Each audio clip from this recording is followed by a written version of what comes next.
carb loading. For some of us, carb loading may have been one of the reasons why we started running in the first place. Why we signed up for that big race. The license to eat as many carbs as possible, and they will somehow magically help you reach your goals. But is there a wrong way to carb load? Today we look at 5 mistakes that I've made when it comes to carb loading for that big race.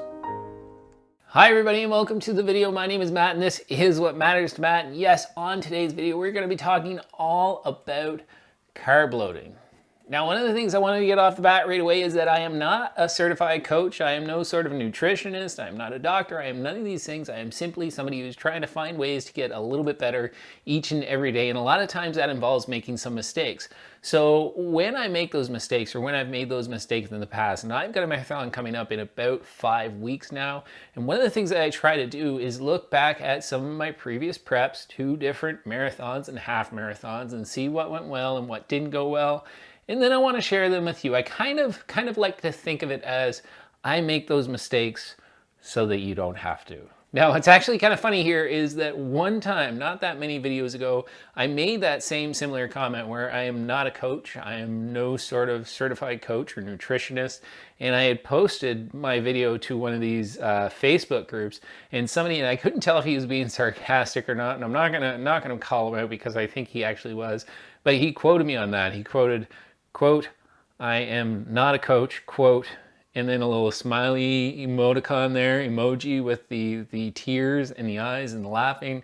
And he said, "But listen to what I have to say." And you certainly don't have to listen to anything that I have to say. These are, again, just simply mistakes that I had. And I think what I'm gonna do is over the next few weeks, some of the videos that I'm gonna put out, we are gonna do a little bit of a short series here. We're gonna call, see which way we can do this, Matt's Marathon Mistakes. Now, I tried this in the past, but I didn't get that far into it. So we're going to do this for you today. We're going to talk about a few of those mistakes that I made when carb loading in the past, that hopefully it's a reminder to me not to make those again. And hopefully it helps you not to make some of those same mistakes. So today, let's talk about mistake number 1.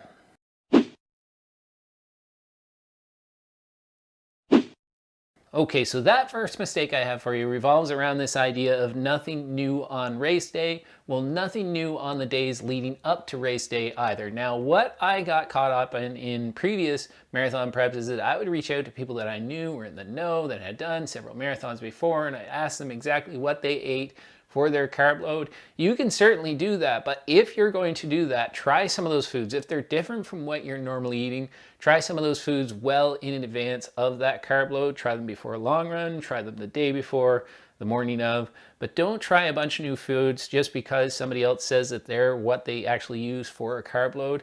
Try those new foods if you're going to try them well in advance. What I like to do is just look at what I normally eat, what does well for me, and maybe lean a little bit more into the carbs, drop the protein back a little bit, but try not to inject new foods into your diet just to get that carb load in.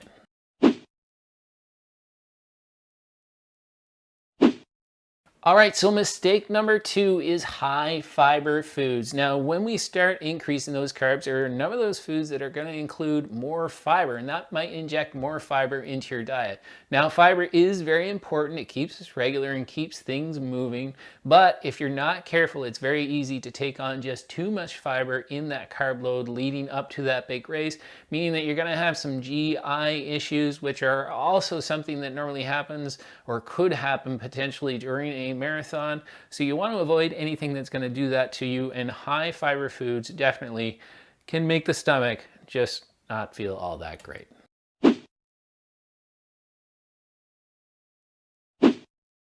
All right, and mistake number 3 for me is actually eating foods that have just too much fat.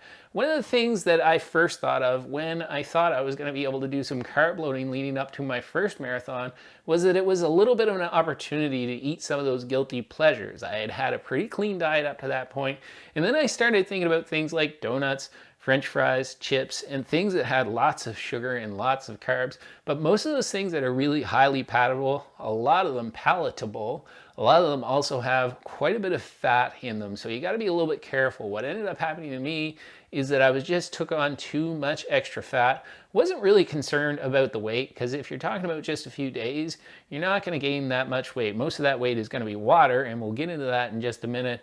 But it does really make you feel kind of not that great in the system, especially if you've been somebody who's been eating quite clean up to that point. So just be careful that you're eating some of those foods, even if it seems like you're eating just a little bit too plain when it comes to your carb loading.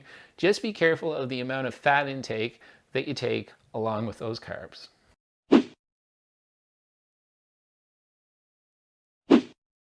And mistake number 4, and this is related to carb loading, is actually decreasing your calorie amount as you're leading into your taper. Now, one of the things that was really, really hard for me was as I was decreasing the amount of volume, the amount of intensity that I was doing in my training because I was going into a taper. I am somebody who comes from a background of calorie counting, and I did it very well. It's actually the way that I lost 80 pounds just a few years ago, healthily losing 1 to 2 pounds a week, just getting fit by counting my macros and making sure that I was burning more calories than I was taking in. And when I started getting into this whole taper idea, I started thinking about, I need to start counting my calories. I need to start restricting my calories because I need to be able to restrict some of my calories because I'm just not burning nearly as much. But what you actually have to think about is this can be a little bit of a jump start on your carb loading. If the last couple of weeks going into the marathon, if you're into your taper, you have depleted your body quite a bit over a number of weeks, whether it's 12, 16, 18, 20, however long you've been doing your marathon prep. In those last couple of weeks, if you don't actually decrease your calories, you actually get a little bit of a head start on that carb load because it gives your body an opportunity to replenish some of that stuff that it's lost. Your glycogen levels will naturally start to go up. If you're decreasing the amount of activity that you're doing, but you're just holding on to the amount of calories that you're eating, that can actually give you a little bit of a jump start on your carb load.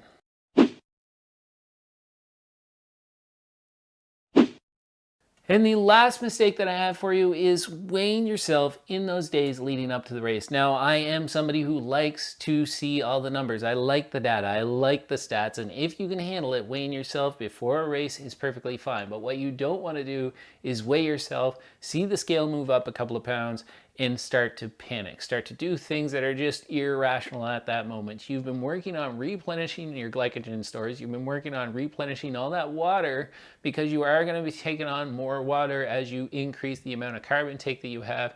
You've been working on building the body back up. So you are going to gain a couple of pounds in that process. And what you don't want to do is panic and start restricting calories and increase the volume or increase the activity over the last couple of days to try to get yourself down to race weight.